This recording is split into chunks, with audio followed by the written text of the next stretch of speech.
একসঙ্গে 4টি সন্তান জন্ম নিল চুয়াডাঙ্গার জীবননগর উপজেলার সুটিয়া গ্রামের মোদাচ্ছের আলী তরফদার ও সুমাইয়া আক্তার সুইটি দম্পতির ঘরে। বৃহস্পতিবার বিকেলে যশোর আদ-দ্বীন সকিনা মেডিকেল হাসপাতালে এক ছেলে ও 3 মেয়ে সন্তান জন্মগ্রহণ করে। ছেলের নাম রাখা হয়েছে সিয়াম, তবে মেয়েদের নাম এখনও ঠিক করা হয়নি। মোদাচ্ছের আলী তরফদার পেশায় একজন সিরামিক কোম্পানির মার্কেটিং এক্সিকিউটিভ অফিসার। তিনি ও তার পরিবার একসঙ্গে 4 সন্তান পেয়ে দারুণ খুশি। বিয়ের 3 বছর পর আমার 4টা সন্তান হয়েছে, 3টা মেয়ে 1টা ছেলে। অনেক খুশি। সুমাইয়া আক্তার সুইটি অল্প বয়সে 4 সন্তানের মা হতে পেরে অনেক খুশি। আমি খুবই অল্প বয়সে প্রথম সন্তান আমার 4টা। আল্লাহ তাদের সুস্থ রাখুক, ভালো রাখুক, সবাই এই দোয়াই করবেন। আল্লাহ আমার 4টা খুশি করে দিয়েছে, শুকরিয়া আদায় করি আল্লাহর কাছেও। সবাই বলছে বাবার মতো হয়েছে, তারপরে কেউ বলছে দাদার মতো হয়েছে, কেউ আল্ট্রাসাউন্ডে 2টা বাচ্চা বলেছিল ডাক্তারে, কিন্তু পরে 4টা। এখানে এসে আল্ট্রাসাউন্ড করেছিলাম যেদিন বাচ্চা হয় সেই দিন, এনারাও 2টাই বলেছে। হাসপাতালের senior staff nurse Taslima Khatun জানিয়েছেন, মা ও নবজাতকরা সুস্থ আছেন। বর্তমানে হাসপাতালটির শিশু ওয়ার্ডে বাচ্চাদের রাখা হয়েছে। সবাই জানতো যে 2টা বাচ্চা হবে, ফ্যামিলি ওইভাবে প্রিপেয়ার। 2টো বাচ্চা ভর্তি রাখা লাগতে পারে, ছোট ছোট বাচ্চা হচ্ছে 34 সপ্তাহ।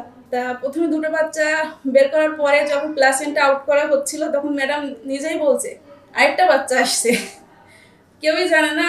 তখন বলছে আরেকটা ট্রে নিয়ে আসেন, আরেকটা বাচ্চা আসছে। পরবর্তীতে যখন আবার উনি প্লাসেন্টা আউট করতে গিয়েছে, তখন বলছে আরেকটা মাথা আসছে, তার মানে আরেকটা বাচ্চা। তা তখন একটা হট্টগোল অবস্থা পরিস্থিতি, সবাই, আমি তখন এখানে চেম্বারেই ছিলাম, আমি বাইরে হট্টগোল দেখে আমি বলছি কি হলো, কোনো খারাপ কিছু নাকি, এত চিৎকার চেঁচামেচি হচ্ছে কেন? পরে যে দেখি যে না, 4টা বাচ্চা হয়েছে এবং 4টা বাচ্চাই সুস্থ আছে। 4টি সন্তান হওয়ায় মা ও শিশুদের বিশেষ যত্নের প্রয়োজন বলে জানান হাসপাতালের চিকিৎসক মঞ্জুয়ারা খাতুন। একটা 1 কেজি 900, 3টা হচ্ছে 1.5 কেজি, এবং 1 কেজি 900 সেটা ছেলে বাচ্চা, আর 3টা মেয়ে বাচ্চা। এবং 3টাই আল্লাহর রহমতে তাদের আবগার স্কোর ভালো ছিল।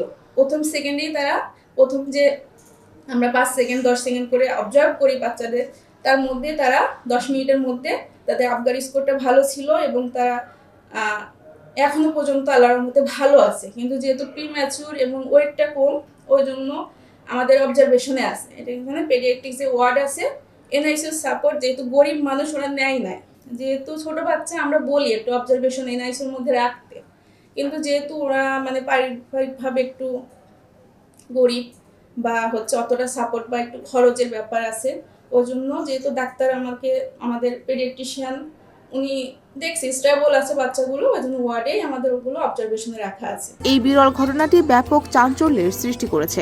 উপস্থিত স্বজন ও স্থানীয় লোকেরা পরিবারটিকে অভিনন্দন এবং নবজাতকদের সুস্থতা কামনা করছেন। ডেস্ক রিপোর্ট, সমকাল।